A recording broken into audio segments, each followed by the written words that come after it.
You don't wake up one morning and realize your marriage is dead. It doesn't shout. It just stops breathing somewhere along the way, and if you're not paying attention, it takes you down with it. I'm Tyler, 38 years old. I work in IT support, help desk stuff mostly. Remote now, since the pandemic. Nothing glamorous. But I've always been dependable. I fix problems. I keep things running. That's who I am. Or who I thought I was. And for 10 years, I thought I was a good husband. Not a perfect one. But I showed up. I remembered anniversaries. I cooked breakfast on Sundays. I cleaned out the gutters without being asked. I gave Rachel everything I had, even when I was running on fumes. We met in 2012 at a trivia night downtown. She was wearing a gray hoodie and red lipstick and answered the most obscure question about Sondheim musicals like it was basic math. I fell hard. There was something about the way she talked, smart, quick, a little aloof. I spent the whole night trying to get her to laugh. She finally did around the fourth round. That laugh, that high, sudden, honest laugh, sealed it. We dated a year before moving in together. Got married in 2014. For a while, it was good. Stable. Comfortable. Maybe too comfortable. The first 5 years were smooth. Work, dinners, shows we binge-watched together. We traveled when we could. Italy once. The Grand Canyon twice. Nothing fancy, but it was ours. Then around year 6, she changed. It started with little things. She stopped leaving notes for me in my lunch bag. She stopped waiting up for me when I worked late, even though she always used to. Her "I love yous" turned into "okay." Her kisses turned into forehead pats. At first, I chalked it up to stress. She was working for a nonprofit, and the hours were brutal. Lots of burnout. I tried to be supportive. Picked up more chores. Made dinner more often. But she didn't notice. Or didn't care. One night, after a long day, I asked if she wanted to go out. Just us. Get some air, a little dinner, maybe a movie like old times. She barely looked up from her phone. I'm tired, Ty. Can we not? And that was that. 1,000 tiny brush-offs like that. It's wild how fast loneliness can grow in a shared bed. I'd lay awake some nights, staring at the ceiling, wondering if she even liked me anymore. And the worst part? I stopped asking. I stopped trying. Because when you get rejected enough, you start rationing hope. A few weeks later, I finally asked. Not in a fight, not in a bitter tone. Just calm. Are we okay? She hesitated. Too long. Then sighed. I don't know, Ty. I don't feel excited anymore. Excited. She looked up. Yeah. Like, you're a good guy. You always have been. But it's just not. Thrilling, you know? Thrilling. Like I was a theme park ride that lost its buzz. I laughed a little. Not because it was funny, but because if I didn't, I might have screamed. She looked back down at her phone. I'm not blaming you, she added. I need more. That line echoed for days. I need more. More what? More surprises? More edge? More passion? I asked once, gently. What is it exactly that you need? She just shook her head. I don't know. I just feel disconnected. I started to suspect something. I didn't want to be that guy. The paranoid one. The one who checks his wife's phone while she showers. But my gut wouldn't shut up. The late-night texting. The new perfume. The way she started locking her phone when she never used to. I asked again one night, point blank, are you seeing someone? She blinked. No, Ty. God. Why would you even think that? Because you're different. Because you flinch when I touch you. Because you only smile at your phone. Of course, I didn't say that. Instead, I said, sorry. Just felt like I needed to ask. She sighed. You've gotten so suspicious lately. It's exhausting. Then she rolled over and faced the wall. That night, I couldn't sleep. I laid there, eyes wide open, thinking about the life I thought we had. The one I thought we were still building. I remembered the way she used to hold my hand while we watched TV. The way she'd grab my arm in public when she laughed too hard. Gone. All of it. That's when I did it. I know how it sounds. But when you've spent months feeling like a ghost in your own home, you get desperate. I waited until she was in the shower. She left her iPad on the couch. I knew her passcode. It was our wedding date. That fact alone broke my heart. Because even in secrecy, she hadn't bothered to change it. I didn't go in looking for dirt. I just wanted to know if I was going crazy. Her iCloud was signed in. Messages synced. Photos backed up. And that's when everything unraveled. The first thing I noticed was a name I didn't recognize, Dr. Ben. Lots of texts. Some of them harmless. Clinical. But others? Miss you today. Last night was intense. I can't stop thinking about it. I feel like a different person when I'm with you. I froze. Dr. Ben. It took me a minute. Then it hit me. She had started seeing a therapist 2 years ago.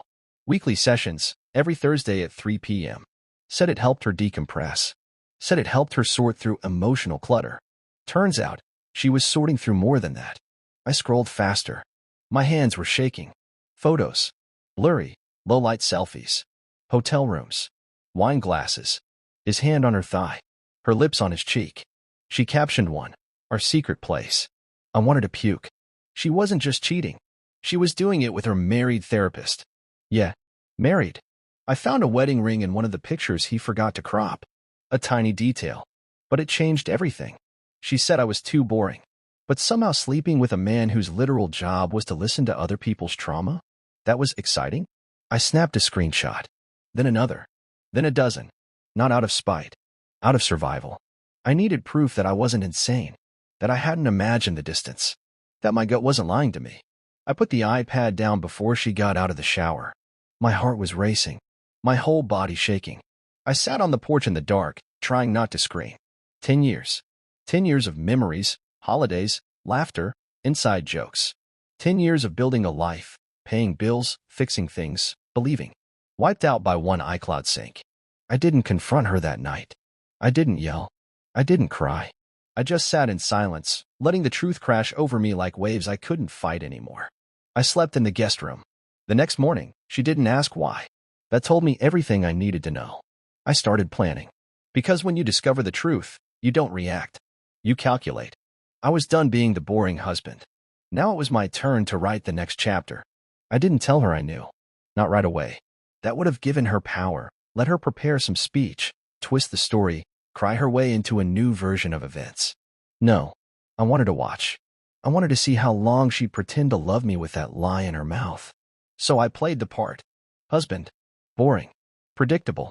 I made coffee in the mornings, asked about her day, kissed her cheek like it didn't taste like betrayal. Every time she smiled, I felt sick. But I kept the act alive because I needed time. I started moving money quietly, opened a new account at a credit union 3 towns over. I backed up every screenshot, every message, every photo to a flash drive, and tucked it into a box in the attic labeled Holiday Lights. She never touched that stuff. I researched the therapist. Benjamin Curtis, 42. Married, 2 kids. Had a practice in Westgate with a stupidly soft tagline, "Helping you heal." I laughed when I saw it. Then I stopped laughing. Because this wasn't just cheating. It was predatory. He crossed a line. A professional, ethical, legal line. And the more I thought about it, the angrier I got, not just at her, but at him. She was broken in ways I couldn't reach. But he used those breaks to pry her open. That's not therapy. That's manipulation. Grooming. Still, I didn't blow it up. I kept waiting. Watching. Then one night, about 3 weeks after I found the messages, I got my chance. She was sitting on the couch, legs tucked under her, wine glass in hand, giggling at something on her phone. I said, "Who's that?" She barely looked up. "Just something from work." I nodded. "Cool. You ever talk to your therapist outside of sessions?" That got her attention. She blinked. "What? You ever text him? Or is that not allowed?" She hesitated. "No, not really." "Why?" I shrugged. "Just curious. He seems important to you. You mention him a lot." She got quiet. Defensive. "Ty, why are you asking that?" I smiled. "Just making conversation. Don't get weird." She got up, muttering something about needing to finish laundry, and disappeared down the hall. And I sat there, feeling like a detective watching a suspect squirm. The next morning, I called the licensing board. Asked if it was legal for a therapist to sleep with a client. They said it was a massive violation. Grounds for license revocation. That was step 1. Step 2 was meeting with a lawyer. Not just any lawyer. My cousin's wife, Hannah, does family law. Sharp. Relentless. I showed her everything. She leaned back, scanning the screenshots. "This is gold. If you want out clean, with the house, the car, and maybe even alimony reversed, we can make that happen." I didn't smile. I just nodded. Step 3? I printed 2 sets of everything. One for me, one for him. I slipped his copy into a manila envelope with a typed note. "I wonder what your wife will think of this. And the board. And your next client." I mailed it to his office. No return address. Then I waited. 3 days later, Rachel came home looking like death. Pale. Shaky. Eyes wide like she saw a ghost. Is everything okay? I asked. She nodded too fast. Yeah. Just work stress. Right. That night, she didn't touch her food. Didn't speak during dinner. Kept checking her phone like she was waiting for something that didn't come. The silence was delicious. By the weekend, she broke. We were sitting on the back patio, and she just blurted it out. I need to tell you something. I looked at her like I didn't already know. She started crying, rambling, said it was a mistake, that she didn't mean for it to happen, that it started during sessions when she felt seen and understood in ways she hadn't for years. She said she didn't plan to fall for him. I listened. I let her confess. I didn't interrupt. And when she was done, I stood up and walked inside without a word. She followed, panicked. Tyler, say something. Please. I turned around. I've known for weeks, Rachel. She froze. I saw everything. Your iCloud. Your messages. The photos. Her jaw dropped. I played along because I needed proof. For court. Now she looked like she might faint. I filed this morning, I said. Divorce. Uncontested. My lawyer will be in touch. She whispered, I can't believe you did that. I laughed. You cheated on me with your therapist. I'm not sure you get to be shocked. Tears spilled down her cheeks. I'm sorry. I swear I didn't mean to hurt you. I shook my head. You didn't just hurt me. You ended us. She tried to reach for me. I stepped back. No more touching. No more pretending. We're done, Rachel. And that was the last real conversation we had. The therapist? Lost his license 2 months later. I heard through a mutual friend that his wife left him, took the kids, and moved to Colorado. Rachel tried to fix things. Left notes. Cooked dinners. Said she wanted another chance. But I was already gone. Not physically. Mentally. Spiritually. I moved into a 1-bedroom downtown. Got a cat. Started running again. Therapy helped. Ironically. It's been a year now. Sometimes I still think about her. Not with hate. Just with distance. Like a song I used to know by heart but don't need anymore. She said I was boring. But I was loyal. Kind. Steady. She traded that for excitement. And ended up alone. Me? I sleep better. Breathe easier. Love cleaner. And the best part? I didn't have to scream. I just exposed the truth and walked away. That's how you end a marriage with dignity. That's how you win.